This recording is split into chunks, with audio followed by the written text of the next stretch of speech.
It's a Wonderful Life, A Christmas Story, The Santa Claus, The Grinch Who Stole Christmas, Merry Christmas, Charlie Brown, Die Hard, and Gremlins. You Can Fight Me, I'll Die on Both of Those Hills. All Christmas classics. There's one movie that I personally put on this list that to me is a go-to, put me in the Christmas spirit, make me feel all fuzzy inside, Christmas must-have. Welcome to a very special episode where we discuss 2003's Love Actually, a veritable who's who of British actors and a very out-of-place Laura Linney. Merry Christmas and Happy Holidays to you and yours. Welcome to You've Got Mail.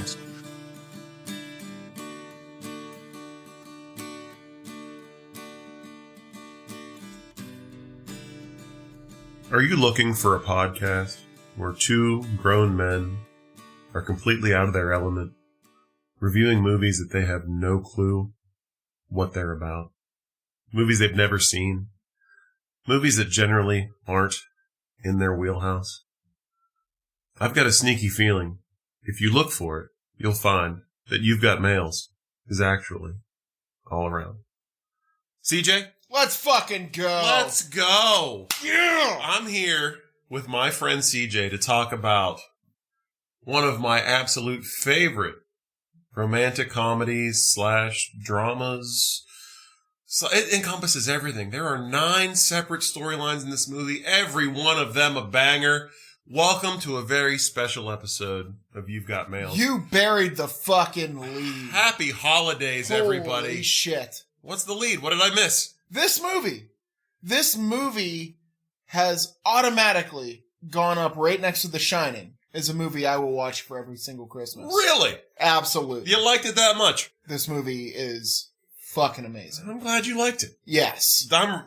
When we started this podcast and I started to put a list together and I knew we'd be dropping our first episode in December, I was like, we got to work this out because we're doing a holiday episode. We're doing Love Actually, because this is on my list of movies that I watch every Christmas, and I'm so excited to talk about it. Honestly, I am at the point in my life, if this podcast continues to go, we will review this movie every Christmas. And it'll get a better review every year. Abso-fucking-lutely. And I'll be honest, I tried to tackle this with the eye of a reviewer, and I wanted to put myself in the shoes. I've never seen this movie. I've seen this movie, honestly, maybe 10 to 15 times.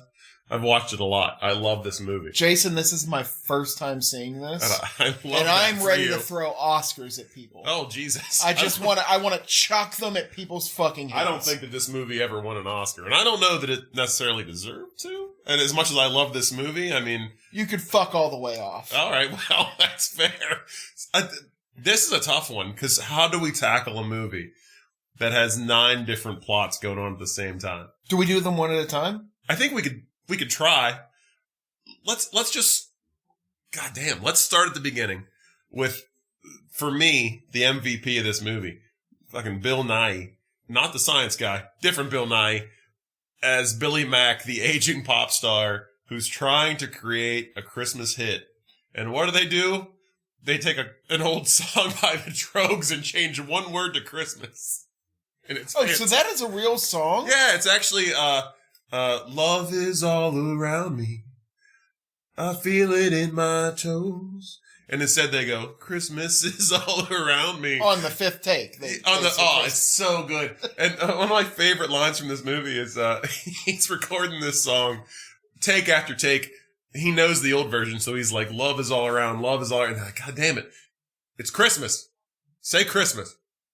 He finally sings it and everybody in the booth is all excited. He gets through a couple verses and he goes, this is shit, isn't it? Solid gold shit. His producer, or his manager is Joe. It's like, solid gold shit, buddy. We're going to the top with this one. And it's so good. And this was, it was honestly, it wasn't my favorite. It was one of my favorite stories in this. Yeah. And the fact that the love in this, it wasn't beautiful love between two people that are romantically in love. No, it was just a guy and his best friend who he didn't realize was his best friend. I feel this. Give me a little fist bump. Yes, absolutely. Sir. And I'm not gonna lie. We talked about this in the first episode. Neither one of us, I don't think, is ashamed to cry. Sometimes it just happens. This movie, not this viewing, because, I mean, I've seen this movie so many times, I know what's coming. But there were times where I was almost choked up, and I've definitely cried watching this movie before. And the scene at the end where he comes back to the apartment, they write this song. It becomes the biggest hit in Britain. You know, they go to the top of the charts, and he gets phone calls from all these people, and he goes to a party at Elton John's house. So this is so good. He goes Such a great name drop. It is a great name drop. He comes back to, he goes to this party, and poor Joe, the fat manager, as they call him, he's home alone just watching TV. He's watching a music video for the song that he helped create. He gets a ring at the doorbell. He opens the door. It's Billy. And he comes in and he says, you know, Christmas is supposed to be a time when you're with the people you love. And I was at this party at Elton John's house, and it came to this realization, basically, that I have nobody in my life that I'm close to, except for you. And I love you. It's guy love. It's guy love. And Joe goes, 2 hours at an Elton John party, you come back gay. He's like, no, it's not what I mean. It's this beautiful thing, and it tugged at my heartstrings where this guy has been like a famous pop star, like probably just lived the life and just doesn't have anybody. And he finally is like, oh man, I gotta go be with the one person in my life that means anything. For him, it's not about romance. No, it's not. Love is actually just the people you love. Beautiful. Yes. I love it when they name drop the name of the movie in the movie, and they did this, I think, at least once at the beginning. But yeah, like that's kind of a short, I guess, as far as like the 9 different storylines in this movie. That one kind of gets one of the shorter shrifts of the whole thing. Like 9 different stories. Welcome to our first 2.5 hour podcast. It's going to be it's going to be a slog. Not a slog. No. You're going to love every minute of it. I'm going to be rock hard the entire time but we talk about this movie. It's just such a hard movie to talk about and all these stories kind of intertwine with each other. You see Billy Mack and his manager, how their story affects the other stories. They pop in and out like, as you're watching the movie, you're seeing other characters watching his journey. Yes. To become, and we'll probably, just like this movie, we're going to jump around a little bit. But this is where the movie starts. It starts out with this. Next thing we know, we cut to the wonderful Liam Neeson. And we get his story. The starts of his story. He calls Emma Thompson, who's a completely separate storyline from this movie. Mm-hmm. Like I said, they're intertwined. And you find out that his wife has just died. And this fucking is tragic. Which happened to Liam Neeson in real life. That is true, but after this movie. So, I don't know how that's connected, but he brought on the curse. I hope not. Jesus. I hope he's doing it. Anyway, he calls Emma Thompson. He needs somebody to talk to. We're trying to find out what's up with this guy. And she, God bless her, she's like, I'm really busy right now. And I say this fully knowing that your wife just died, but I gotta call you back because I got my own shit going on. Their relationship? Absolutely amazing. And what is their relationship? Because I couldn't figure it out. I have no idea. Just 2 very well-spoken English people talking to each other. That is their relationship. This movie is a who's who. Very quirky. Of British actors. Absolutely. Harry Potter, you can suck it. Because Love Actually is where all the great British actors go. Oh, if this movie was made 10 years later, Harry Potter would be amazing. It would be the cast of Harry Potter. I mean, you do have some Alan Rickman crossover. Let's get into... This is hard to do. Let's get into that storyline. Let's jump around. Let's jump around as they do in the movie. This is how I feel like we should do it. I'm okay with this. So we segue. We see Liam Neeson. He's sad. He calls Emma Thompson. We find out that Emma Thompson is in a relationship with Alan Rickman. Alan goddamn Rickman. This guy in this movie cements my opinion. He is in 2 of the greatest Christmas movies ever made. Yes. Love Actually and Die Hard. And I'm not sure which Alan Rickman's a bigger prick. Die Hard. Honest. Look, he's a troubled soul in this movie. No, he's a dickhead. No, you think so? Absolutely. Look, I can't say that I choose the same choices as him, but he's a lost soul. He's not a lost soul. He's got a beautiful wife, a loving family. He's got kids. Emma Thompson seems like a goddamn delight. Yes. Like, you know what? I don't agree. Look, I would also choose He's a the shitheel. wittier of the two choices that he has, but he goes for the young. Yeah, I don't like it. No? No. So, we're jumping ahead a bit, I guess. This movie jumps all over the goddamn place. As it should. I don't think I'd want to see this movie in order. No, you couldn't. And that's what I think I like about this movie a lot, is that there's not too much time to like get bogged down with one storyline because you're jumping around so much. And by the time you come back to another storyline, you're like, oh my god, these people are still around. I want to see what happens to them. Every once in a while, they drop a storyline for 25, 30 minutes. There's a good quarter of this movie where you don't see probably like 6 or 7 main cast members. So, but we're setting things up a little bit at a time here. So Emma Thompson, in relationship with Alan Rickman, he's a shithead. We'll get to why in a little bit. Then we go to a wedding. No, I take that back. Oh. We don't go to a wedding. We go to Colin Firth, who's getting ready for a wedding. He's in his apartment. He's getting ready. He's scrambling. He goes to his bedroom to say goodbye to his girlfriend. She's clearly not well. She's sick. She's got a cold. Bags under the eyes, red nose. Pre-COVID, he kisses her on the fucking lips while she's sick. He does. I wouldn't kiss my wife love. on the lips You know while what? she's sick. That's if love, she actually. Was dying at That's this love, point. actually. Did it again. Ooh. Let's see how many times we can fit that in. So, he asks her again, are you not good to go to the wedding? She says, I'm sick, so he leaves. They go to the wedding. That's another storyline. The wedding is another storyline. Here we've got Rick Grimes,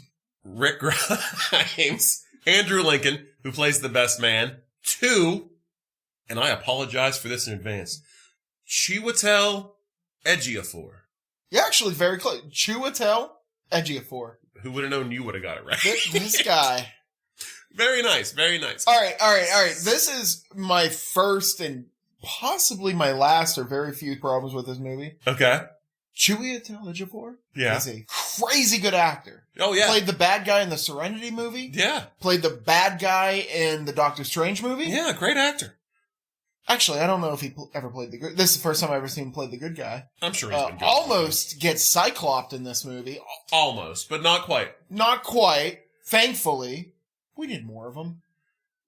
So that's if there's a problem with this movie, it's that you don't get enough time with every storyline. Yes. And not every storyline do you need more time, but there's some that you do. His character is the shallowest pond in this movie. Yeah, you don't... Well, and I feel like that's by design, because the focus isn't really on him. It's on Rick Grimes. It's on Rick Grimes, motherfucking Rick Grimes.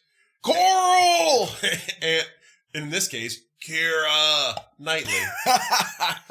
So Keira Knightley is playing... And I'm sorry, I'm not going to know anybody's character name. Her name is Juliet.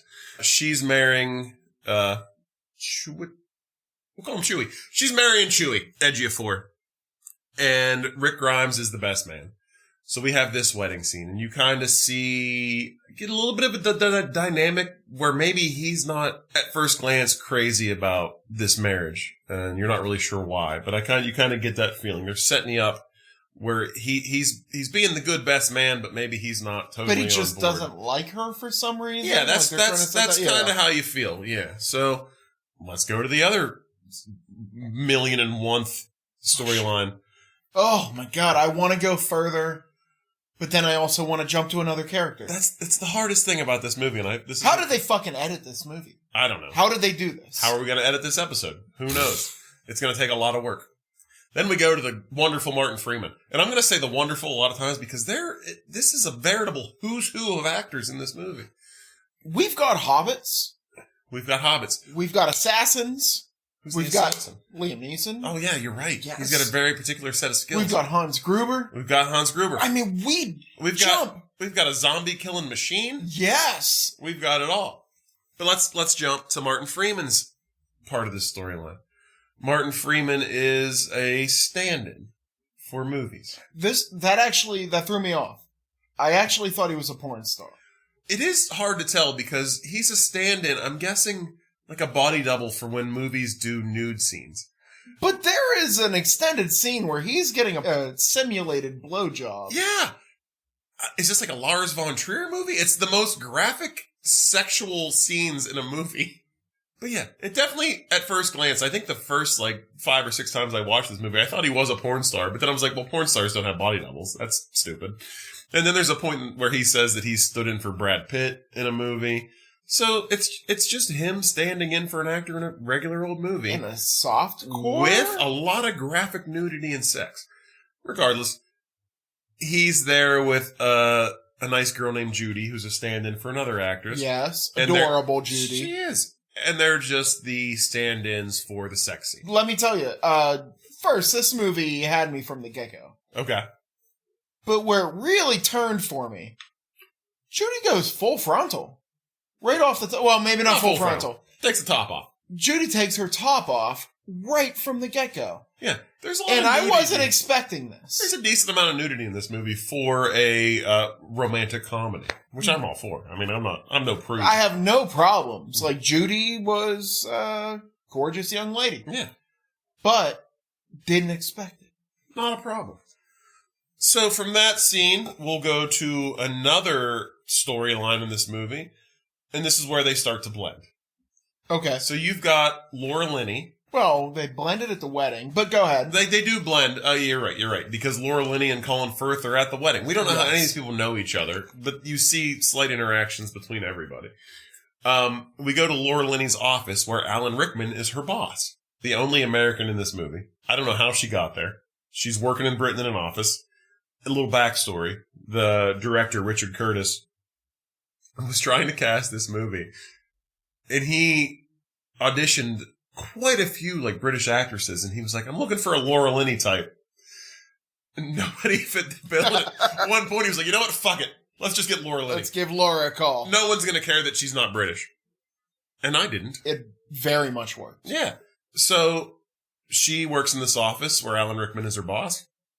She's secretly in love with a guy named Carl, who's the head designer. We don't know what they do at this company. Not so secret. Well, not secret to anyone else. Not secret to anybody. No. In this office, let's get real here for a minute. What the fuck are they making there? I don't know what they're doing. I know they have a designer because Carl's the head designer. Yeah. Other than that, it's pretty... They don't really say what they're doing. I like to think... You know what they're making? Martin Freeman's porn movies. That's great. You know what they're creating at this office? Fucking HR issue after HR issue. Alan Rickman calls Laura Linney into his office, and he says, listen, I know you like Carl. The whole office knows you like Carl.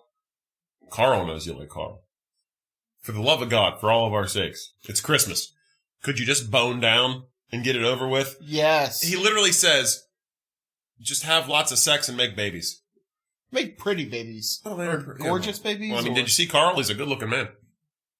Also, Alan Rickman gives me an order. I'm going to follow it like the fucking president. Absolutely. This guy, he's got a way about him. A little bit too much of a way about him.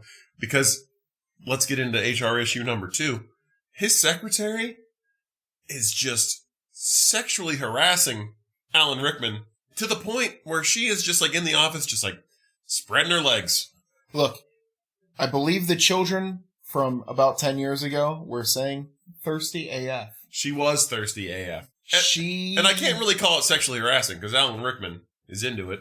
We'll get into that at some point. I think he's confused by it. Oh, I don't think so. I'm going to give him more slack, I think, than you are. I don't know that he's... I wouldn't follow his footsteps. I don't know that he's confused by it. I think he's just surprised by it because she is at least 30 years younger than him? Total smoke show. He's an old, rest in peace, Alan Rickman. He's an old, not that attractive man, in my opinion. And she is just coming on real strong. She's letting it be known. See, I did not find her. I think it was the desperation. I didn't find her that attractive. No, I thought she was attractive. I mean, maybe I don't even know if it was desperation. I like a little desperation in my ladies. But, so yeah, there's that. Let's move on to the next The next It just scene. Keeps going. Oh, there's, I don't even know if we've hit, I don't know how many we've hit. We've got Hugh Grant. Britain's sweetheart. Jesus Christ. Hugh Grant. He is the newly elected prime minister. This storyline begins with him rolling into wherever the prime minister lives. I should probably know that. It's not Buckingham. It's not Buckingham. But that's where the Queen lives. He has a residence that's appointed for the Let's prime say minister. because it's England, it's always raining. We'll call it the Grey House. It's the Grey House. So he rolls into the Grey House and gets introduced to his staff.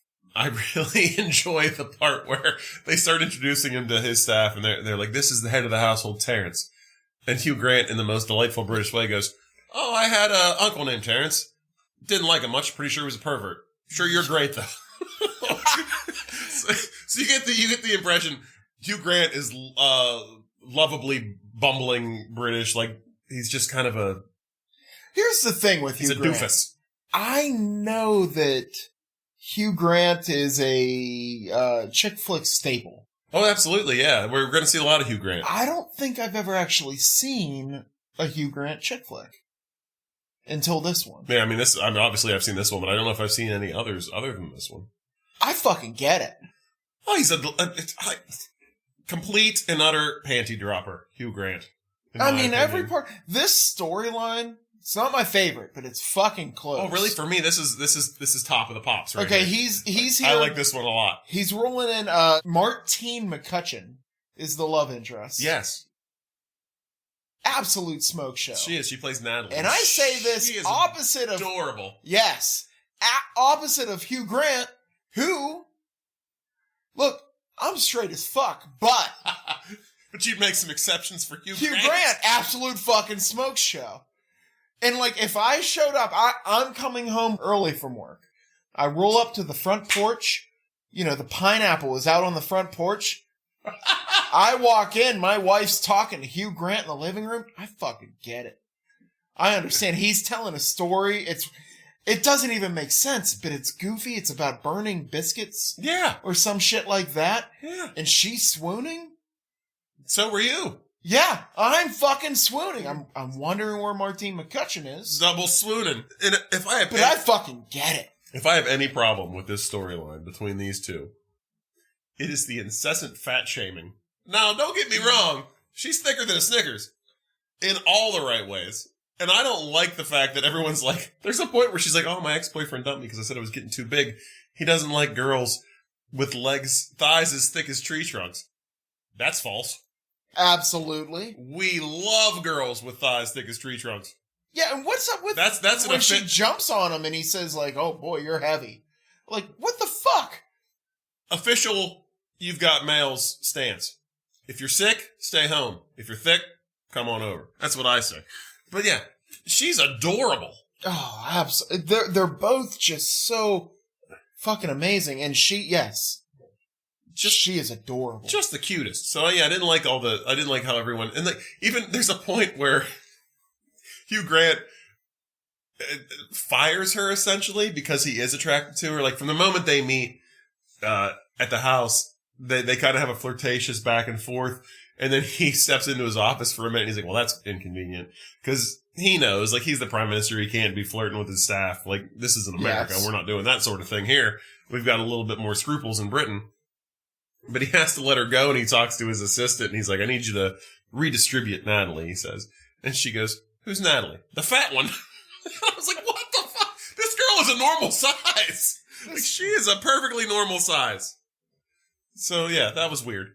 And then we'll get into the ninth and final storyline, which... Is that the ninth? The final? Well, yeah, Let me look at one of your 4 pages of fucking notes that you have on this. I have 9, and this one is probably the least... This one's played more for comedic value than anything else.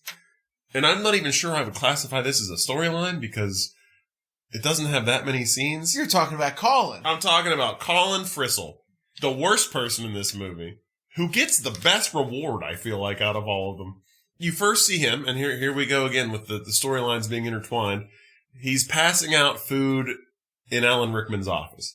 He's like the page boy. Like, he brings everybody's lunch or... Wait, I thought he was at the wedding. He's everywhere. This motherfucker is everywhere. We first see him, he's at Alan Rickman's office, he's passing out. I feel like he's maybe the mail boy. I don't know. He is sexually harassing every woman he gives something to. He hands one woman a bag of nuts, he's like, "Oh, try my nuts." Yes. Which in a British accent you can get away with. It's kind of adorable, but when you look through it, it's not that great. And then he gives another woman a muffin. He's like, here's a delicious muffin for another delicious muffin. And he's literally hitting on every woman at this office. And then again, we see him. He's a waiter at the wedding. So he has 2 jobs. He's helping out the caterer, distributing the snacks. He's terrible at his fucking job. Oh, he's awful. Like, all he's doing the entire time he's there is hitting on women. And then at the wedding, he pops in to see his friend. And he's like, I get why I'm single. It's these British women. They're all stuck up and awful. No, Colin, you're a piece of shit. But he's like, I'm going to go to America because American women are, more fun. They're not as uptight. They love a good British accent, which probably is true. I feel like if you've got a British accent... I feel like there's something wrong in this is everybody in real life, not in movie life that I've heard, that goes to England says that British women are a lot more forceful, a lot more sex positive, because they're not they're not descended from Puritans. And the men are actually a little bit more repressed over there. Oh, really? Yeah, which makes me think, which kind of goes, agreeing with what you're saying here, is that he's kind of just a scuzzball. No, he absolutely is. Like this, yeah, like the British women see him and go, oh, this guy's just disgusting. He's delusional. He's an awful, awful person. But anyhow, Colin decides he's going to America to find himself a nice woman. Or boy, does he. Or several. God damn it. This is my biggest problem with this movie. Let's just, you know what? Because Colin's a piece of shit, let's just get Colin's storyline out of the way and wrap it up. A nice tiny bow. Is he a piece of shit? I was rooting for him. Watching his storyline makes me think, I should work on my British accent. No, I can't do it. But no, I don't know. He's not, he's literally he has no redeeming qualities. He's literally just a scuzzy guy who's just looking to throw down with chicks, and he's really bad at it. Like, he's not at all appealing to anyone. So he thinks that going to America is going to solve all of his problems. And guess what? It does. He rolls up to a bar in where's he? Wisconsin? Milwaukee. Was it Milwaukee? Yes. So he goes to Milwaukee. I don't know why this is his choice of places to fly into. Like, if I'm a British guy coming to America to score chicks, I'm going like Miami, California, New York. Some like hub where like you think the women there are going to be 10s out of 10s all the time. No, this motherfucker goes to Milwaukee. And that's fine with me. Yeah, as we've discussed. It's a lovely place full of cheese curds and beer. Everybody there drinks beer all fucking day long. Well, that's not who he finds. He finds fucking Alicia Cuthbert? He finds Alicia Cuthbert. January Jones, who's Don Draper's wife from Mad Men. And Emma Frost in the X-Men movies, if you want to go back to some Cyclops action. Oh, she's the star of Last Man on Earth. That's where I know her from. Smoke Show. Mm-hmm. Shannon Elizabeth from American Pie. And Denise Richards. These are the women that he meets, and they're all like, oh, you're so adorable with your British accent. Why don't you stay with us while you're in town? The only problem is we've only got one bed, and we share it. And it's going to be very hot, so we'll all be naked. This is a little American Pie storyline right here. Here's what I think.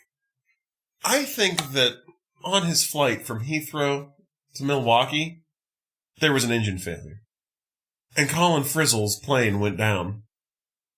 And he's dead. He's in heaven. And this is his heaven. Because there's no way that any of this is accurate. He's in tight-ass American Girl heaven. It's just ridiculous. So, that's Colin Frizzle's story. I don't care for any of it. Let's jump back to a different plot. Should I check these off as we go? All right. Check. We're done with Colin Frizzle's story. Okay. Let's go back to Colin Firth. Guy gets done dirty. This actually, this sounds bad, but it's not, because even his story is pretty fucking great. The first half of his story it was boring. What are we calling the first part? Would be him at the cabin writing his book. Please, go on. Okay. I don't know if you know this about me. Okay. I've recently become an editor of a podcast. Do tell. Yes, sir. It is, it's a rewarding but fun job. Okay. One thing that I do constantly is make backups of everything. I make sure that I have it saved to the cloud. I have it saved to, I damn near writing this on paper to make sure that when a hot Portuguese woman comes by and lifts up my paperweight, it doesn't all blow into a fucking lake. Well, there shouldn't be paperweights involved when you're doing a podcast. I wouldn't think. But we're still. It is if you're handwriting all this shit. We're jumping way ahead here. Colin Firth leaves the wedding of Chiwetel Ejiofor. Yes, sir. And Keira Knightley. And he comes home to his sick wife, girlfriend, to see if she's feeling any better and wants to go to the reception. Walks in, his brother's there. Says he's just there to borrow some CDs.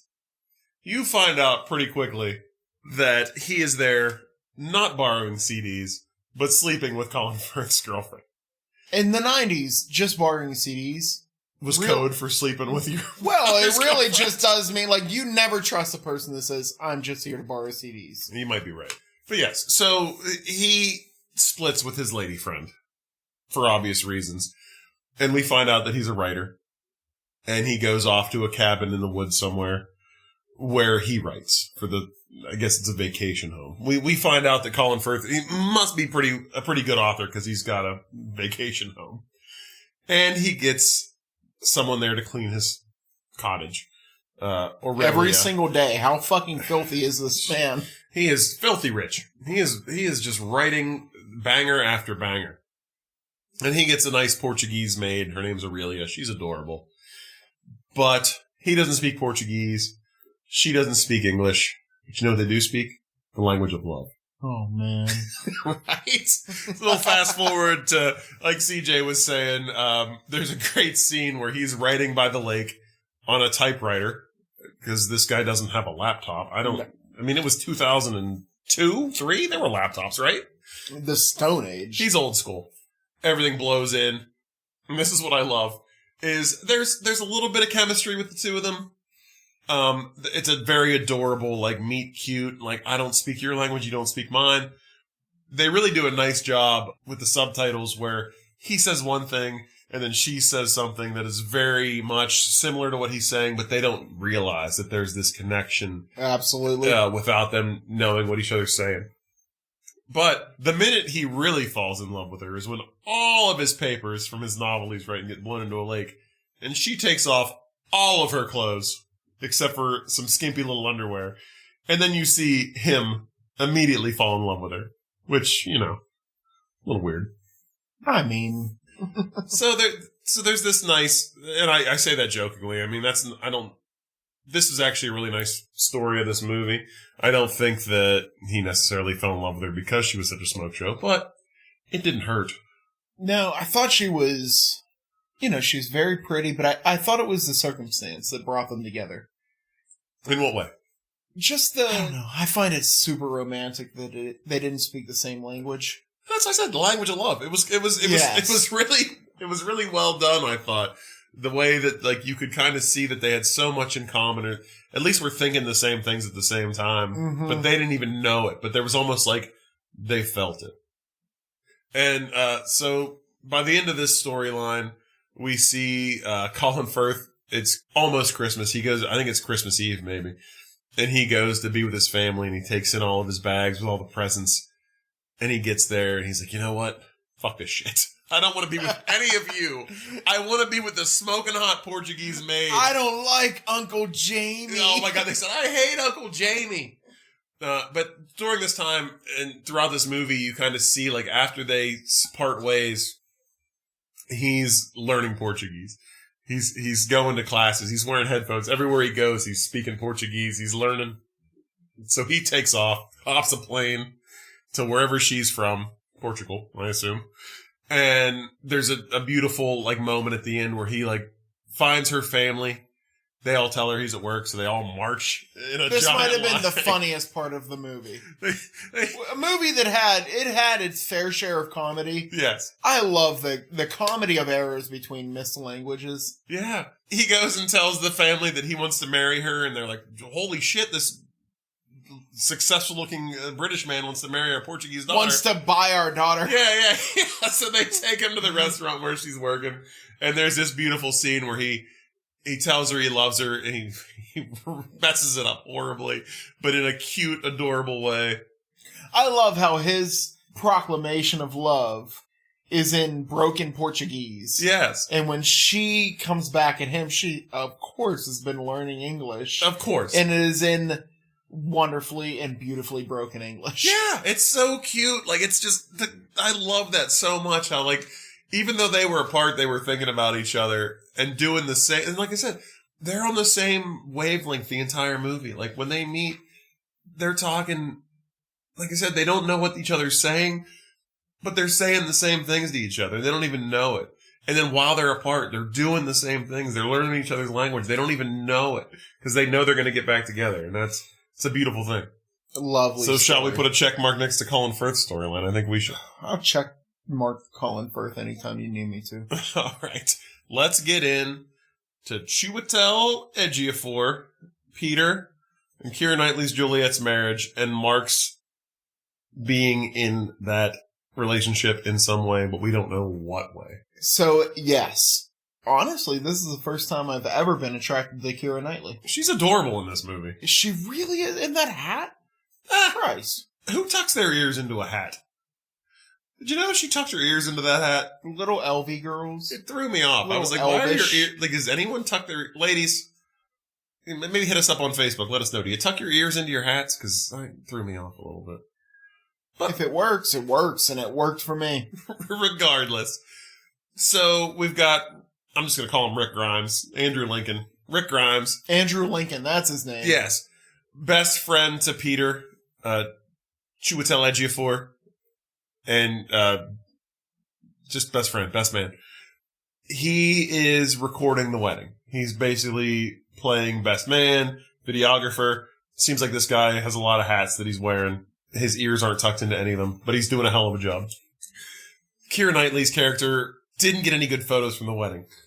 So she wants to come and see the video that he made. He is very much just like, you know what? I don't think I have it anymore. I think I might have taped over it. Don't know if I have it.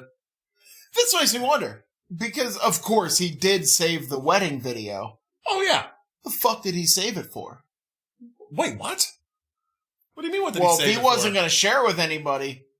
Oh, he was keeping it for himself, obviously. Yes. Yeah. Well, we're going to get it. I got feelings about this subplot. So she comes to his flat. I'm going to be real British about it. She comes to his flat. Ooh. And she asks Does she take the lift up? She may have, yes. She takes the lift up. She goes to his flat. She takes a look, and actually he's a first floor apartment. So no lift. No lift. But good call. So she comes in, she's kind of like, "Hey, I know, you've never seemed to really like me, you don't talk to me. But I'd like it if we could be friends. I married your best friend. We should have a better relationship." And he's like, "All right, that's fine, but I still don't think I have the tape." Within 30 seconds she's in the apartment, she finds the tape. It's labeled Peter's and Juliet's wedding. Pops it in the VCR. Slowly starts to realize that all the video footage he took is extreme close-ups of her. Nothing else. This guy is in love with me. Absolutely. And she says to him, she's like, "These are all of me." And he's like, I really like his delivery. He's like, it's self-preservation is what it was. And he walks out. He said, "I have to go." Because he knows, like, he's in love with his best friend's wife. And to not make it a thing, he has to just totally shut her out. He has to jerk off to a weird wedding video that he I made? don't know that he's doing that. I think that's where they're aiming. But he might be. That video was for nobody but him. Well, okay, so let's get into it then. Because this is my problem, and I think this is going to be a theme. This boy got into a fleshlight, is what he got into. Oh, Jesus. Don't ruin a beautiful thing. This is... Oh, Keira Knightley fleshlight. But... a Keira Knightley, if you will. Oh! But this is a theme that I think we're going to notice, because I've caught it in, so far, 3 out of the 4 movies we've watched. There's a fine line between stalking and love. This guy, in any other scenario, is a creep. But he's handsome. He's Rick Grimes good looking. Yeah, so it's not as creepy as it would be if you and I had just filmed 30 minutes of extreme close-ups of a woman. That's jail time for you and I. For Rick Grimes, it's not so much. Can we talk about the missing link in this whole storyline? What is that? Chiwetel Ejiofor. Yeah, he's not, but like I said, he's not the important part. I know, but he's the Cyclops in this. He really is, but nobody's crying for Chiwetel Ejiofor, I don't feel like. He's not a bad guy. He's not a bad guy, but he's just not the focal point of this story. Yeah. And let's get into let's wrap this storyline up. Rick Grimes has found out that she finds out that he's in love with her. He leaves. And then, like you said, probably an hour goes by. They don't revisit this storyline at all. And then cut to the end of the movie. She's on the couch with Peter, Chiwetel Ejiofor, watching TV, and the doorbell rings. And it's Rick Grimes. And you've all seen this. I guarantee you, CJ, you knew about this before you even saw the movie. I thought it was Hugh Grant. You did think it was Hugh Grant, but you knew this scene. Yes. She opens the door. He gives her a little shh. Don't say anything. Holds up some cue cards that he's written. Tell him it's Carol Singers, because Peter yells down, "Who is it?" His sign says, "Tell her it's Carol Singer." Tell him it's Carol Singer. He starts which, if this doesn't scream 2003, nothing does. He has a boombox, and he hits the play button, and Silent Night starts playing, and he starts revealing the cue cards, confessing his love for her, but also pretty much saying, like, I get it, we can't be together. But keeping it funny, too. He has, like, a weird picture of a mummy in there. Yeah, he does a good job. It's enjoyable. I only knew this from movies lampooning this. Oh, yeah. None of them, actually, they all made it seem like what they were lampooning was more romantic, but he had a little bit of there was some humor funny, involved. Weird edge to it. Yeah, there was definitely some humor involved. But, so he gives his whole spiel, I love you, it's Christmas, and on Christmas you tell the truth, his card says. So he tells her how he feels about her. That's a new role to me. And yeah, I didn't know this. And then he walks away. She runs after him, gives him a pretty romantic kiss. Like, I felt like, watching it this time, I thought, every time prior to this, for some reason, I thought it was just like a little kiss, like, you're sweet, I'll see you later. She kind of grabs him by the lapels, like, brings him in, like, almost like, I'm feeling this. I think the kiss was too much. They could have expressed that missed connection romance without having them kiss. I think a kiss is too far for these people. On this watch, I was kind of like, she's going to pursue this further after this night. Yeah. Is the way I felt about it. But after she kisses him and runs back inside, he says to himself, enough. That's enough. It's good enough. Like, he got out when he needed to get out, and he wanted to move on. It's a little weird. I don't think she's moving on. No. Now she's in the game, and he's trying to get out of it. My other big question about this storyline: what happens if Peter opens the door? How did he know she was going to answer the door? He's got a whole different set of cue cards. He's like, hey, bro. Tell her it's carolers. Yeah. I think we should go get some beers right now. Look, in our mock draft, I really need to get Adrian Peterson. Yeah. Yes. I didn't get that one at all. Like, not that I didn't get it, but I was curious, like, how he knew. Very serendipitous that she would open the door as opposed to him. A lot of plot holes in that one. My God. All right. Put a check mark next to that one. Let's move on to... let's do Laura Linney.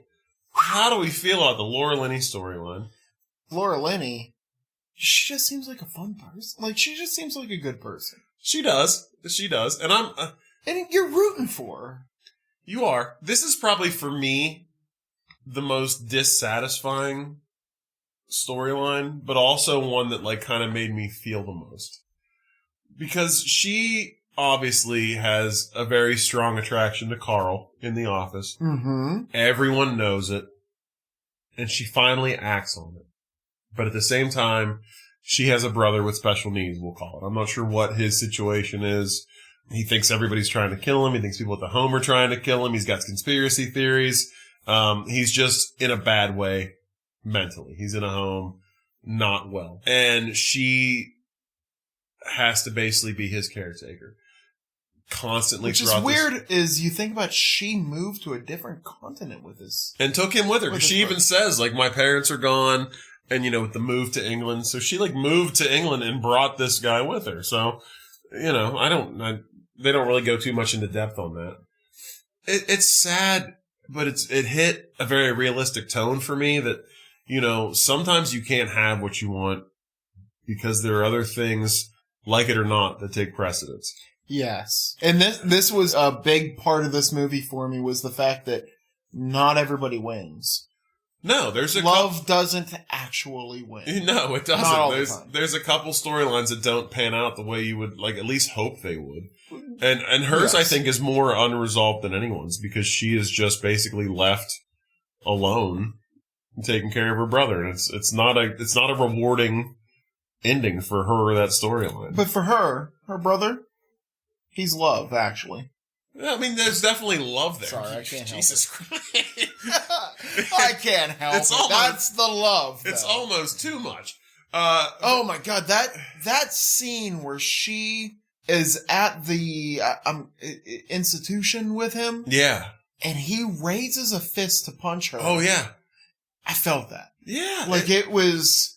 It's very well done. It's well acted, and it's beautiful. Like it's compassion. It's when you love somebody that you can't, not even love somebody in a romantic way, when you just love somebody that you can't be sure of what the next thing is. Yeah. It's heartbreaking, and it's just, I felt so bad, but I also at the same time, Carl's a douche. Like, what? Carl's a douche. Like, they decide to hook up after the Christmas party, which, another point of this story being all entwined because you've got Alan Rickman, the secretary. The Christmas party is at Rick Grimes's art studio. There's a lot of intertwined pieces here. And I feel like we're not doing this enough justice because there's so much to talk about. But they're at the office Christmas party. They go home together. They're about to make love. She has to run upstairs to clean the room. Yeah. They're about to make love and the phone rings and it's her brother. And then the phone rings again and it's her brother. And I just feel like Carl is not very supportive of this. I feel like Carl was just looking for a quick hookup. I don't think Carl maybe feels the same way Laura Linney feels about Carl. Well, I think that it's a shame that situation happened on the first hookup. Because that is a situation where you have understanding on the third hookup. But here's the other thing, and the reason I don't necessarily like this storyline a lot is it doesn't seem like they knew each other at all. It was just an infatuation with Carl because he didn't know anything about her. So maybe I shouldn't be calling Carl a douche. Maybe Laura Linney's a douche for just not actually trying to get to know somebody before you decide to hook up with them at a Christmas party. Like, you're not in love with this guy. You just think he's hot. So maybe there shouldn't have been this hookup after the party. Maybe there should have been a date where you kind of lay it all on the table and say, I really like you, but I also have a lot of other things on my plate right now, like a brother with severe mental issues who takes up a lot of my time. And then Carl could have been like, you know what? I'm here for that. Like, I like you enough to be around, and if you need some help or you want somebody to talk to, or I'll be understanding, or I don't have time for that. I think you're looking for a real happy ending love story. I think it should have just been a hookup. No. Like a quick one-night stand. Even then, though, would that make you happy? As far as this storyline goes? I don't think it would have made me happy. No, but that's what the storyline is about, is the different types of love. And also, can we go back to the fact that Carl gets introduced as a pure fucking nerd, pulls his glasses and shirt off, and this motherfucker, she's all that's it? Like that, as soon as this guy pulls his, I was like, is he Superman? Yeah, good for what the fuck is going on here? He has a 12-pack. Oh yeah, the guy's stacked. Yeah. Yeah. No wonder Laura Linney was down. Also, fucking Laura Linney doing a full topless scene in this movie. Yeah. Which, it made me think of, there's you ever see the TV show Shameless? I have not watched any of it. I know of it, but I have not seen it. So the main star in Shameless is Emmy Rossum. Yeah, I am aware of her work. There's a great interview with her that I saw where she described... They ask her why she goes topless in this show a lot. Okay. She says how many times do you have sex with your bra on? Well, yeah, that's a valid point. And I like the idea that Laura Linney took her top off in this because that's what you do. That's true. You're absolutely right. You don't do it with your clothes on. And speaking of which, let's wrap up this Martin Freeman, Just Judy, naked body double scene, because I feel like that's a great segue. These two are fucking just beautiful. It's just scene after scene where they are simulating sex, most of the time nude, and talking about traffic, talking about the weather, just like the most mundane stuff. Like at one point, he's behind her, she's bent over, cupping her breast with his hands, and he's like, this I-99, right? Am I right? It took me forever to get into work today. She's like, I know. It's terrible. If there's one thing... It's like, you guys are the cutest. ...that I could change about this story, it would be that they... I actually thought they were porn stars for 3/4 of this. Yeah, and first, honestly, going into today, when I watched it again, that's in my mind, that's what I thought they were, but on this watching, I was like, no, there's no way. These sets are too nice. Porn stars don't have body doubles. They're just stand-ins. Yeah. Which, I think it would have been better if they were porn stars. If he's that nervous, but he has already been inside this woman. Yeah, that is a fun, like, if these are two characters who are always having sex with people, but, like, really just not great at making actual connections with someone. Yeah. And throughout the course of the movie, like, they kind of, like, start to have these, like, real, albeit mundane, but, like, just kind of starting to try to, like, grease the wheels, if you will, to, like, finally ask somebody out. And just this nice little small talk banter back and forth. Yeah, I wouldn't have hated that. And I think if they would have reshot this movie today, they would be full-on porn stars. Oh, probably, yeah. But yeah, I love their little story. Like, I think it's cute. It's adorable. Mm-hmm. It's what it is. And adorable is the word. And it's definitely it's definitely the most probably lighthearted aside from Colin Frissell. But he's just a piece of shit. Like, come on. But like these two are just genuinely like, you're like, I really hope these kids make it work. Like, they're adorable together. And like, I really like that. So that's a good one. All right. So we'll cross that one off the list. We're getting down to the nitty gritty now. I'm trying to decide who to save for last. I think we got to go Liam Neeson next. He plays Daniel. His wife recently passed away. Like, very recently. Like, because you see them at the funeral. It finally happened. What's that? What did? I cried. You cried at that? I cried at the Bay City Rollers. The Bay City Rollers had you crying? It took 4 episodes. I actually thought it would take less. Yeah. But I fucking cried. Well, good when the for Bay you, City man. Rollers, which makes me think, years ago, man, me and you, we sat at a bar, and I said, when I die, I want you to be the DJ at my funeral. You did say that. And I fucking mean it. Here it is. It is recorded for all of history. You know what the first song's going to be then? Bay City Rollers. Bye-bye, baby. Yeah, boy. Yeah, it's a nice scene. I do like that. Where he kind of, because you get the impression, they don't really go too much into depth, but it was something that they saw coming. Because she actually sat down with him and discussed what she wanted to happen at her funeral. So you get the idea that, cancer, some kind of inoperable disease. It defined the entire character that didn't even show up in the movie. Yeah. His wife. Like, I understood every part of who she was. Yeah. They had small talk banter that would make me cry. Like, laughing. Yeah. That's beautiful. I like that. That is true. Like, you really kind of get a sense of what kind of relationship they had and who she was as a person just by that little bit. Because Liam Neeson, he's an amazing actor, but he's not a funny guy. He's not a witty guy. No, not at all. He's gone everywhere from Schindler to the guy from Taken. Yeah. Every one of them amazing. Yeah. But not witty. Yeah, he's got a very particular set of skills. Jokes isn't one of them. But he will find you. He will. Find your heart. So he got it in this one. I was taken with Liam Neeson, I could go so far as to say. But yeah, so his wife passes away, and he is left to care for her son. You find out pretty early on that he's not even the real father. He's the stepfather. Oh, man. Which, to me, like, I don't know how these kind of things work. But this says to me that, like, this kid has no one. Because if his real dad was around, he'd be with him. If there were any grandparents around, he'd be with him. So he's just stuck with Liam Neeson. Because he's all that's left. Not to say that's a bad thing. And it fucking works. But it's kind of sad when you think about it that this kid has no one. And we get a scene where Emma Thompson, how she knows Liam Neeson, this is just one of those parts where this story's thread together, comes back to his house after the funeral.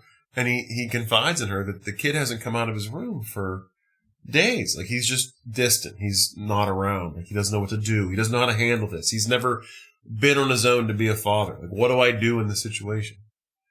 And we come to find out they have a nice little heart-to-heart. And while the kid is obviously very sad that his mother passed away, that's not his problem. His problem is that he's in love. And that's the worst thing that could possibly happen to him, he says. Because the girl he loves doesn't even know he exists. So we go on a journey with Liam Neeson and this kid of how you can win this girl. We could make a whole episode about this. We could make a whole episode out about every segment of this movie almost. This is, without a doubt, my favorite story in this movie. Is it really? Yes. It's not mine, but every part of this movie is my favorite part of this movie. But that's even Colin? I still like Colin, even though he's a total piece of shit. But Liam Neeson, every person he contacts in this movie, it's a fucking delight. Every single conversation he has. Yeah. He's great in fucking delightful. He's great in this. And it's so sweet. Like, you know, they're watching Titanic together. He's the embodiment. Ends it before the ship sinks. Yeah. But also after the hand job. It's a callback to episode 1, ladies and gentlemen. If, like, Liam Neeson has seen a lot of rom-coms. He's seen a lot of just romantic dramas. This is how he's teaching this kid how to get this girl. It's come up with a plot to make her notice you. And what does he come up with? It's what every guy knows gets the ladies. Music. You get in a band, and she's going to notice you. The drummer. That's the worst band member you could be to get a girl. But, as we all know, drummers, notoriously large penises. Is that true? That is absolutely true. I had no idea. Yeah, the drummers are always hung like horses. You learn something new every day. Mm-hmm. I'll be damned. Yeah, I mean, Tommy Lee uses a fucking shoehorn. Oh shit, I forgot about Tommy Lee. You're right. They are packing. Oh shit. Yeah. Good to know. So anyway, we get to the end of this story. There's a beautiful big skull musical play at the end. They do the nativity scene. Well, you skipped over the fact that skull fucking musical had a budget of about $30,000. No, because they made the parents pay for it all. They all had the costumes. They had to make everything. And and I also got the impression that the girl that he's pining after, like, they don't really say it, but it sounds like she's like kind of a big deal. Because they introduce her mother. Did you hear her sing? Well, yeah, she's really good. But they do this giant, like, school play musical, and she sings. My God. Can I just say that I am not a Grinch by any means, but I do not like Christmas music. No. I can't tolerate. There's a couple songs that I actually like. And the song that I hate more than anything else. It's All I Want for Christmas. By Mariah Carey. And of course, that's the song that they pick. But somehow, I love this movie so much. And I love this little girl's rendition of this song that I actually enjoy it in this one particular instance. I mean, they have a horns section. They do have, and you can't go wrong with the horns. So let me tell you about the second time that I cried during this movie. Okay. Also, during the Liam Neeson. Yeah, Liam Neeson's got you. It wasn't even him. It was a boy. What's the little boy's name? The little boy's name is Thomas Sangster. He plays Sam. This little motherfucker. He's good. He runs... First, they do the airport. It is just the quintessential rom-com, like, dashing through the airport to stop your girl before she gets on that plane. But with, like, 12-year-olds. And then, once he succeeds, he runs back he grabs Liam Neeson and he calls him Dad. Oh, Jesus. I fucking bawled. I'm about to cry right now. And like, they didn't lead up to that. But he didn't call him Dad once the entire movie. He calls the man Dad. I don't know if I ever caught on to that. And I had to pause it. That's beautiful. And I was so happy because it's the first time that one of these movies actually made me cry. Let's talk about that scene for a minute, because there are a few things I'd like to say about that. This scene kind of ties a bunch of things together for me that I absolutely love. We'll get into it when we get into the Alan Rickman storyline. Rowan Atkinson, famous for being Mr. Bean, has a role in this movie. Where he basically... Very underdeveloped role. Basically inconveniences people. We'll get into that, too, because there's actually a fun story behind that, which I'll save for later. But Sir, I have an entire page of story about that. As Sam is trying to get through the airport, he reaches some obstacles where he has to get past, because this movie was 2 years after 9/11. They're actually referenced 9/11 in the opening monologue of this movie. Airports were a little tight to get through at that point. They don't obviously show how tight in this movie, because there's no way this kid gets through as much security as he gets through. He's squirrely. But he runs into a few instances where he needs a bit of distraction. The first instance of this is Rowan Atkinson's character, Rufus. Where he kind of... I have it right here on my list. Where he's trying to get through airport security, and he's having a lot of issues, and it allows Sam to sneak by. The second instance of this is Bill Nighy's character, Billy Mack. He promised that if his number one song, Christmas Is All Around Us, got to number one, he would perform it naked live on television. Mm-hmm. There's another part of the airport where he needs to get through security.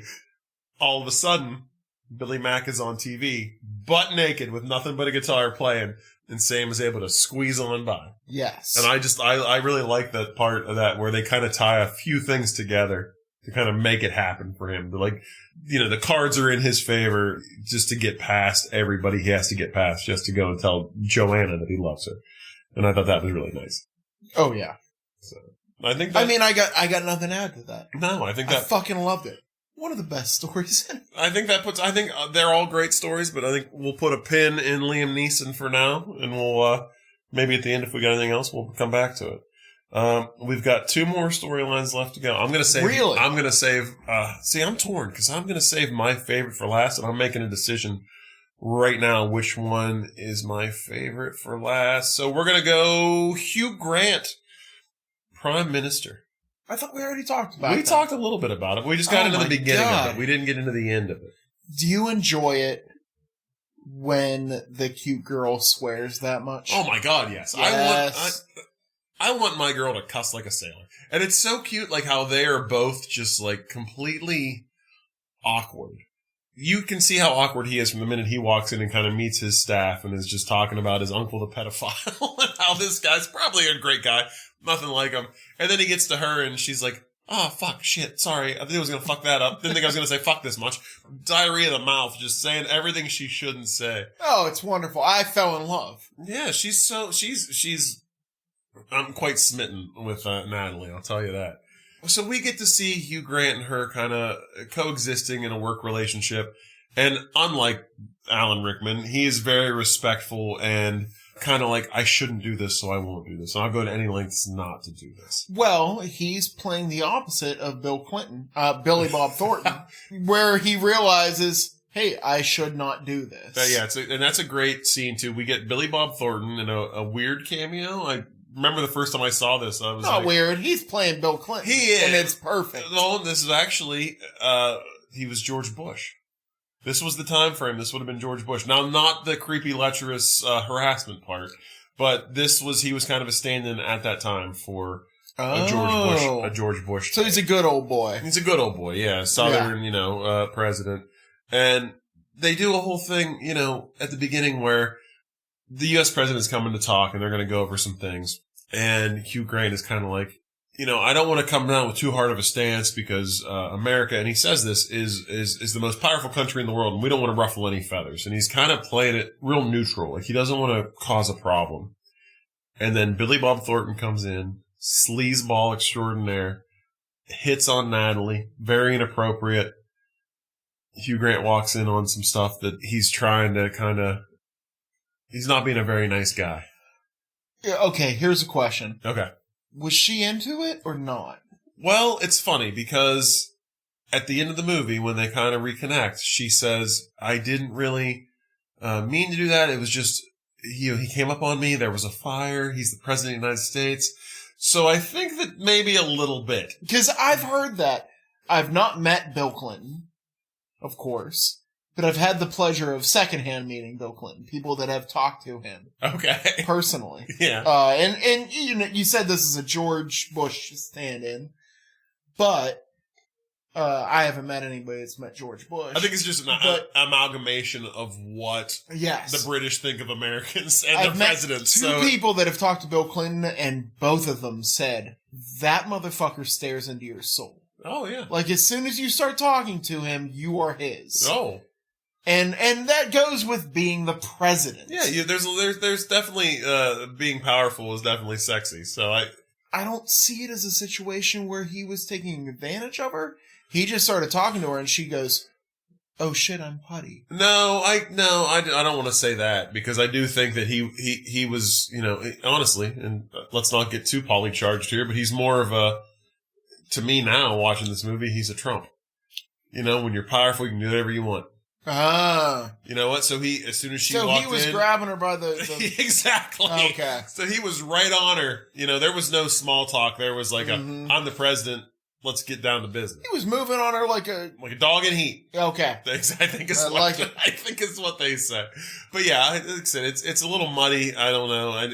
There's definitely a point in the movie where she kind of admits to she was taken by the power, but that's not what she really wanted, because she always wanted Hugh Grant, Yes. But I love that scene where they have the press conference and Billy Bob Thornton, U.S. president, thinks that Hugh Grant is going to lay down and let him do whatever he wants. And he just gives the most badass speech where he's like, we've been quiet for too long.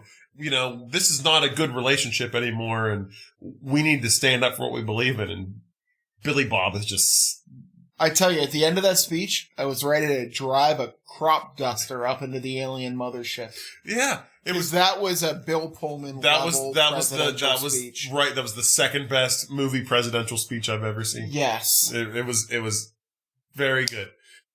So we have that. And then we touched on earlier, because he's so interested in her and attracted to her, he decides it'd be better to fire her than have her around. That's called British sensibility. Issues. Yeah, it really is. But later on in the movie, he's going through some Christmas cards that were sent to him that he's supposed to go over. And one is from her, basically saying, I'm sorry about that, what happened with the president. You're the one that I've always wanted. I'll always be yours. This is one of my favorite scenes in the movie at this point. Good Lord. He gets on the phone, asks for a car. All he knows is that she lives in the dodgy end of town. He asks the driver. Which, he knocks on 4 or 5 doors, not a single dodgy door. No, they all seem like beautiful people. Yeah, they all seem... And I'm wondering, what's the dodgy end of fucking Britain? It's England. They're also goddamn polite. You figure, even the dodgy end's probably pretty nice. I don't understand. But he's knocking on doors, going door to door until he finally finds Natalie's house. And, of course, she has the biggest goddamn family in the world. They're all trying to get out the house to go to the musical that Liam Neeson's son is playing in. Everybody's at this musical at the end of the movie. And they go there, and you kind of get, the final... and we left this out completely. Emma Thompson is the Prime Minister's sister. So we get there, and they run at each other, and she thinks he's there to see the kids, and he's really there to see the girl, but it's this nice little thing, because she's going through a lot. In pure political fashion, he plays it right off. Yeah, he really does. But then, of course, at the end, the curtain comes up and they're making out behind the scenes and everybody sees it. But that's kind of like the culmination of their storyline, where he finally runs to find the girl. Every relationship in this movie almost ends with some kind of grand romantic gesture. You've got your run to the airport. You've got your going to town and knocking on every door till you find the girl you're looking for. You got your flying to Milwaukee and fucking 4 random strangers. That's kind of the same, yeah, I guess. But this has a lot of that, and I like that a lot. So we'll put a pin in Hugh Grant for now. I think. So wait, is there another one? There's one more, and this is my favorite. Alan Rickman, Emma Thompson. That's your favorite? I think it carries the most emotion. It was a toss-up between that and Hugh Grant's storyline, because Hugh Grant's storyline is just fun. Like you said, you come into your house and your wife's talking to Hugh Grant, you're thinking, hey, this could be a thing.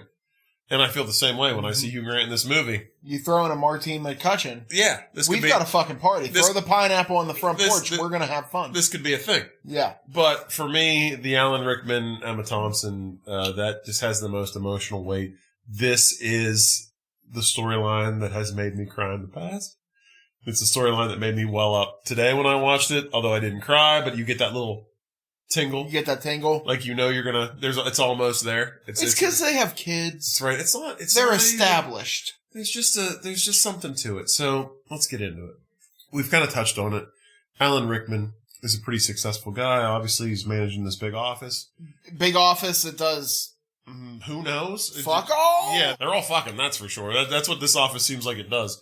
But he's being tempted by his seductive secretary, who's definitely throwing out some serious vibes throughout the entire movie. Thirsty as fuck. Yeah, I mean, she is asking him what he's going to get her for Christmas, telling her that he can have anything he wants. She's planning a Christmas party. She picks a place with dark corners for dark deeds, she says. She is throwing out the vibes real hard.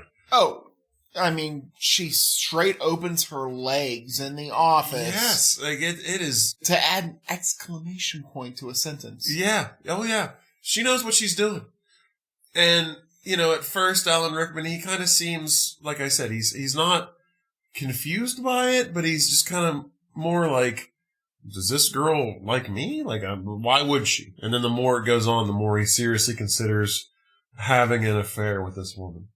If there was a villain in this, it's her. No, it's the secretary, 100%. But I also think that Alan Rickman's a pretty big villain in this as well. I see him as an idiot. Aren't most villains idiots also? No. No. Also, never Alan Rickman. He's never an idiot. In this movie, he's kind of an idiot. Yeah, I don't see... Like, he's a guy that sees something and goes, oh, maybe. No, yeah, see... He doesn't realize how good he has it with his 2 kids and his amazing wife. No, I don't... Who's witty as shit. No, she's great. We're going to have to agree to disagree on this. I don't see eye to eye with you at all. I think he's a sleazeball. Like I said, I don't think at first, I think he's kind of uncertain because he doesn't see how this woman could like him, but the more she throws out the signals, the more he's like, oh yeah, this is happening.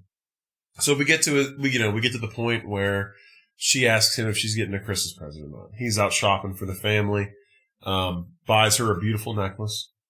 From Mr. Bean. Goes all in on a Christmas gift for her. And Emma Thompson finds the gift, assumes it's for her. Christmas Eve, they all get to pick out a present they're going to open. There's a shaped present under the tree that looks like the necklace box that he has for her. So she asks to open that, fully expecting it to get this necklace. Opens it. It's a goddamn Joni Mitchell box set. Which, look, to be honest, I'm not a big jewelry guy. If I got, like, Joni Mitchell... is not my main. It's not even the fact that it was a CD. Like, she probably, had she have not seen the necklace, would have thought it was a very thoughtful, nice, especially considering, like, she makes several references to the fact that he's an awful gift giver. Yes. And usually it's like a gift card. So he actually put some thought into this gift, but she already knew there was a necklace, and it wasn't for her. And she did see, there's scenes in this movie where at the Christmas party, he's dancing with the secretary, and his wife is there. Yeah, that's some dumb moves. Yeah. So she's already kind of like suspicious of what might be happening. This is just the point where she realizes, and this is where I cry because she gets this gift. It immediately dawns on her that that necklace was for someone else. She knows who it was. So she excuses herself, goes in the bedroom, and just breaks down because she knows that it's over, that he's cheating on her already, and if not already, it's coming. but she's a fucking baller.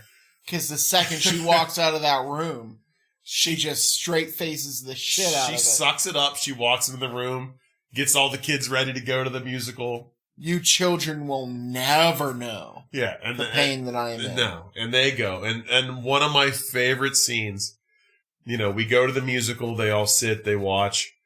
At the end, they're all saying their goodbyes, and she walked up to Alan Rickman, and real matter-of-factly, she goes, "What would you do if you were in my situation?" And he has no idea that she knows. And he's like, "What situation is that?" She goes, "Well, let's just say your husband bought a beautiful golden necklace for someone, and it wasn't you, and you know about it. And then you have to wonder, is that just a necklace? Is it a necklace in sex? Or worst case scenario, is it a necklace in love? Would you stay, or would you go?" And the look on Rickman's face, he's just like, "Oh, fuck."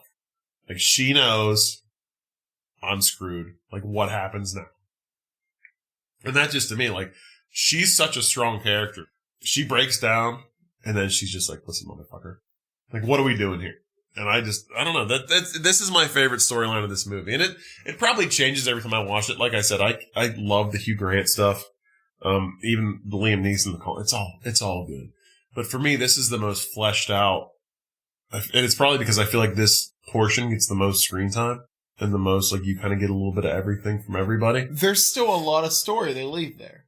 Even at the end, when they're at the airport and he comes back and he goes to embrace her, and she kind of gives him the, "I'm not ready yet." Yeah, you kind of wonder, like, that's another one that's kind of unresolved in the end. There's a few stories in this movie that are unresolved in the end. That is they're showing a bunch of different facets of love. Yeah, and it's not easy. It's not clean. It's not simple. Like, there's sometimes you get that storybook happy ending. And sometimes you don't. Sometimes you're Laura Linney and you're spending your Christmas at a mental institution and you can't have a loving relationship with someone because you've got too much on your plate to handle right now. And I hope that she finds the guy that's willing to, work with her and understand her struggles and be the guy that's there when he needs it. So yeah, that's all the storylines, I think. All 1,002 of them. So do we have any... And this movie is full of grand gestures. Do you have any grand gestures, your final thoughts before we get on to ratings and whatnot? My God, let me look at my fucking list.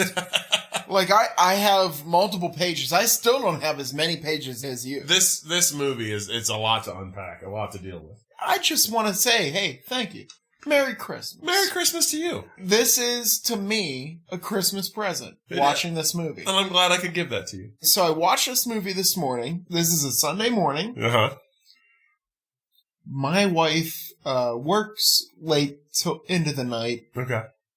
And she usually wakes up pretty late. So I watched this morning. Right. The first thing I did when she woke up is said, "You gotta watch Love Actually." This movie goes right up with The Shining for me. Is movies that I will watch every Christmas from now on. It's a great double feature. There are very few movies that I just have to watch once a year. And this has made the list. And I'm glad at my advanced age. Jesus. I'm glad that I have found a new movie to put on the list. That's great. I'm glad I could do that. So, thank you. Merry Christmas to you. If that's all you got, I guess I can just say that, this is on my list too. I like to do this. I like to do Die Hard, and I like Gremlins. Those are my Christmas movies. 2 out of 3 got Alan Rickman. So I feel like he's a staple at Christmas time. My other grand gesture would be Mr. Bean.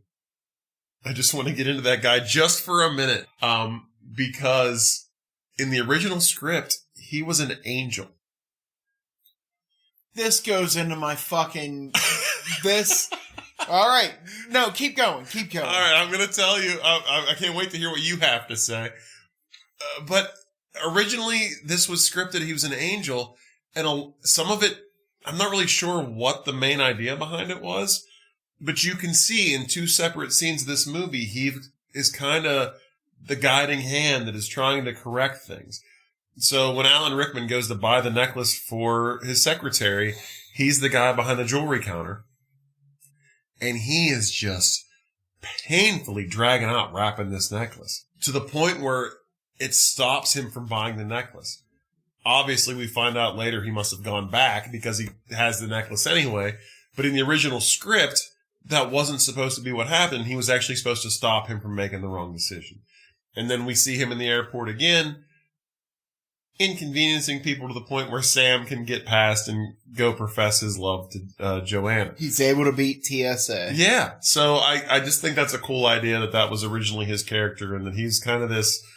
I would have liked to have honestly seen him throughout the movie a little bit more, just doing random things to kind of put things on the right path. I wish they would have held into that. But I have a feeling that you might have more thoughts on that. Let's jump right into how to make this chick flick into a dick flick. Let's go. I don't know if I can make this into a dick flick. Okay. But I had an idea how to make this movie better somehow. Impossible. Let me pull out the paper here. I have an entire page here that is how Rowan Atkinson can be the guardian angel in this movie. Did you know that he was intended to be an angel when you wrote this? Absolutely not. I love it. So they did a good job then. Okay. And I wrote in for how many scenes do we have? 9? How many different characters? There are 9 different subplots or stories. So I have for 7 of them because he appears in 2. Correct. How Rowan Atkinson can fit into this movie. All right. Okay, so first we have our rock star, Bill Nighy. Yeah. They show a scene at Elton John's, and Rowan Atkinson is Elton John. I love that. Okay. For Rick Grimes' scene with Keira Knightley, she's watching the video, and it keeps ending with her face. Right. But right after, he's the priest that just did the wedding and keeps popping in. He knows exactly what the fuck is happening. And it's Rowan Atkinson. He's just there. For Colin Firth's scene, he plays the father. He speaks a little Portuguese. I like it. Alan Rickman's scene, he's already there. He plays the guy at the jewelry counter. Right. For Hugh Grant, we didn't even talk about the idea that the Secret Service agent was a great fucking singer. Oh my god, that's one of my favorite scenes, and I wish I would have brought it up. Secret Service? Is that what they have in it? He calls him his copper, which I think is beautifully British. All right, just swap that guy out with Rowan Atkinson. Whether he can sing or not doesn't matter. If he's a great singer, awesome. If he's a bad singer, fucking A. As long as it makes an impression. Liam Neeson, he's already in that. He plays the guy that distracts at the airport. TSA. Yeah, correct. For Colin's scene, yes, he travels all the way to Milwaukee. He says he goes to the bartender. He basically admits what he wants to do. He says, "Oh, a British accent will get me far." Rowan Atkinson is the bartender with a British accent who says, "Look at those chicks over there." Yeah, right. He's like, "Hey, I got you. I'm knee deep in over there. Come on in." And for Martin Freeman. So Martin Freeman is a stand-in who is doing all these odd sex scenes with this woman. At the end of the story, he gets approached by the person he's standing in for. It's Rowan Atkinson. It's a hardcore Mr. Bean movie. It is 60-year-old Rowan Atkinson. That leaves me with one last character that I can't figure out. I'm hoping you might have an idea. I got you. Where does he fit into the Laura Linney story? Where does he fit into the lore? He's the brother. Is he the brother? I thought he might be the brother, but then he's screwing up the relationship. See, hers doesn't end well, so I don't think that he can be a guiding hand in it. And I don't know where he fits in there. But we have to change the whole ending to her story to make that work. Because there's no guiding hand in that story. Also, what I want you to imagine, any one of these stories, pick one at random, swap them with Mr. Bean. I want this whole movie to be with Mr. Bean in it now. All right. Okay, that is my chick flick to a dick flick. That is an entire page of notes. All right. That's a hard act to follow, but I'm going to try. So the last couple episodes, you've kind of asked me to imagine and put myself in a world. So I want you to imagine this. Eyes are closed.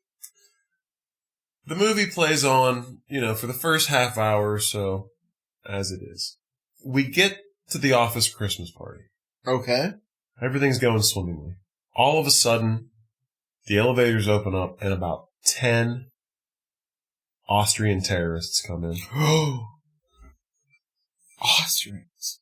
Alan Rickman's character, big reveal. He's been working that company from the inside for a few years now. He's the leader of a terrorist organization. Oh, fuck. We don't even know what the company is. And we don't, but they make some bank. And they're here to steal it. Right? So he takes over the Christmas party.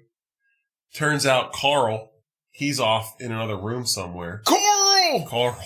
He's off in another room somewhere while the whole party gets abducted. Laura Linney, everybody, held hostage. It's up to Carl to save this Christmas party. He's crawling through air ducts. He's trying to signal the police. He has to take down this terrorist takeover from the inside and defeat Alan Rickman. I call it Love Harder, actually. Third time that I'm crying. Yeah, so that's how I'm going to turn this chick flick into a dick flick. Just a real nice action Alan Rickman terrorist-led organization getting taken down from the inside by a guy with no shoes and a tank top. Ho, ho, ho.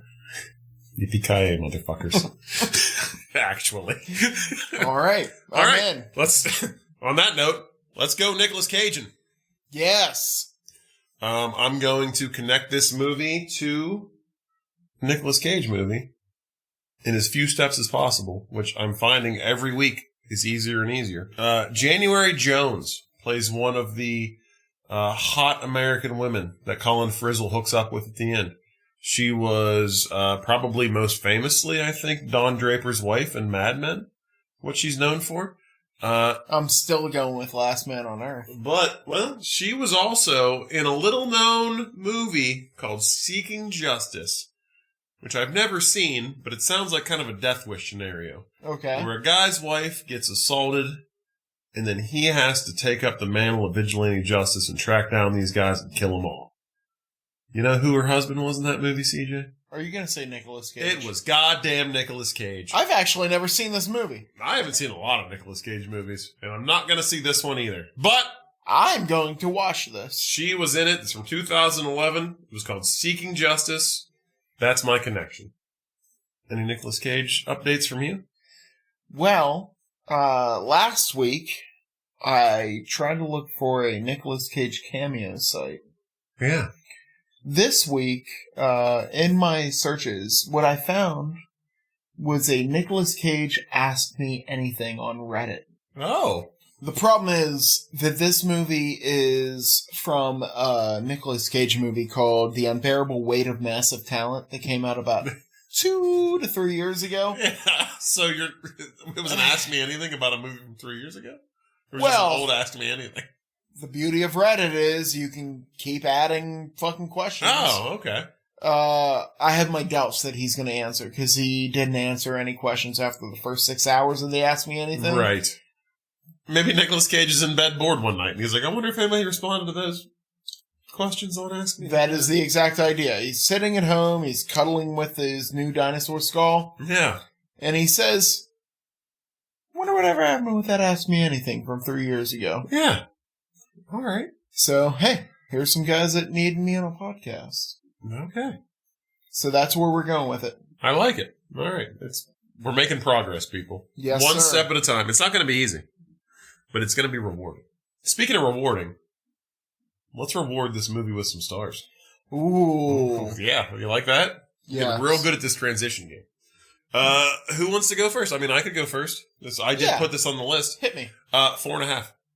4.5, that's it? 4.5. So I've made... What gets a fucking 5? I've made a promise to myself that I will not rate anything too highly because I need to save that perfect score for a perfect movie. And to me, this movie, while I love it... We're not reviewing Shawshank nor Roadhouse on this. It's got some... Well, I wouldn't say no to Roadhouse. But I will not deny that this movie has some flaws. I'm not particularly happy with the way some people's stories are wrapped up. I don't like that Laura Linney's story doesn't really have any resolution. That's the whole fucking point. No, I want happy endings for everybody. Sometimes love is ambiguous. No, I want happy endings for everybody. I don't necessarily like that by the end of the movie, Emma Thompson is still with Alan Rickman for some reason. While it may be a strained relationship, I would like to have seen her just cut bait and run. Oh, see, I didn't think they were together anymore. No, I got that very cold. I feel like they're together for the kids, and that's not a way I want people to be. And I'll be honest with you, there's a lot of fat shaming in this movie, and I didn't like that either.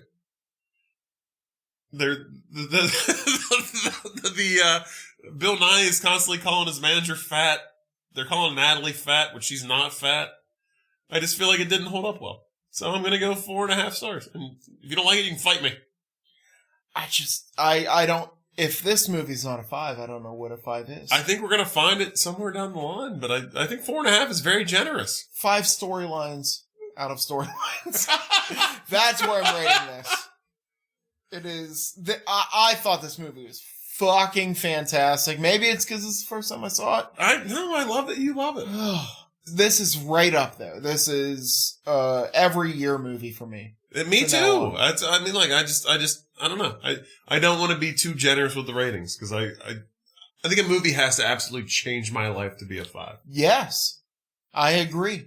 I'm so happy you like this movie. You have no idea. Oh, I feel angry with me that you never made me watch this before. Don't be angry. We could have held hands. Oh well. I would have made tea. Oh, and crumpets. Biscuits. Real yes, British. Sir. Let's get.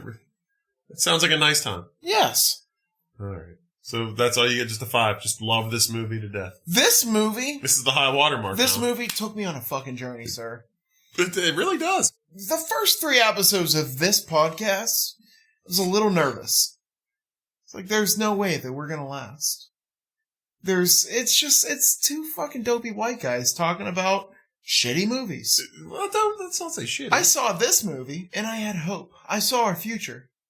I saw us making this podcast for a couple months. We do okay-ish. And then, you find me working on another podcast with another person. Oh my god. You leave. You go to a whole nother state. You're like, I'm fucking done. You go and you find a better podcast.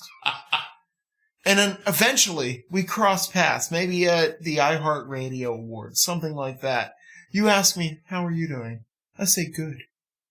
I say, how are you doing? And you say, I'm managing. Why am I the one that's managing? But I'm doing fine, thank you. But we discover this podcast, this is the only way we succeed. That's the way I felt watching this movie. Wow. This movie gave me hope for the future. That is beautiful. Yes, sir. So let's figure out what the fuck is going to ruin our lives next week. Speaking of the future, do you want to roll a number and I'll tell you what movie we're doing next? We have 181 movies. 181 movies currently on the list. We have 163. 163. To All the Boys I've Loved Before. This sounds awful. I've never actually heard of it. I have no clue what this is. Okay. I would love to guess. So let's give our best guess while I Google what this is about. Okay. And then we'll see how close we are. CJ, you go first. Okay. To All the Boys I've Loved Before. It's an anthology. Kind of like this, but it is a girl, she meets her love in the first act, goes through 4 or 5 other loves, and then refines her love from the first act. Then he would be one of the loves she's loved before. Yes. I feel like you're on the right path, but I feel like she meets a guy and he's the final guy. He's like the final boss. And she kind of has to get over all of her previous relationships. Like maybe like has to like, cause I'm thinking To All the Boys I've Loved Before sounds like a letter. You know, she's writing a letter to every guy to kind of like tie up every loose end. Okay, so she's writing to each of them. Just kind of like tie things up to like have final closure so that she can be with this final boss guy. That's my thought. All right. I've got it Googled up here. Let's see. Is this, okay. So, this is a franchise? Hang on. I don't know if this is correct. Part of the Marvel Cinematic Universe from what I hear. Laura Jean writes secret, soul-bearing letters to her 5 crushes, but never meant to send them. Now they are out and wreaking havoc on her life. You're a lot closer than I was. A little bit, yeah. So that's interesting to me. Laura Jean? Gotta be a Southern girl, right? I don't think so. Lana Condor plays Laura Jean. I've never heard of her. Noah Centineo. Anna Cathcart, Israel. I don't know any of these people in this, but this looks like a very young adult sort of movie that we're getting into right here. Well, we've seen the top of the fucking roller coaster. Let's find the bottom. You know what? It can't be worse than The Notebook. And it can't be better than Love Actually. Or could it? Because I only gave it 4.5 stars. Until next time, everybody, stay romantic and don't be shitty to each other. 5 stars!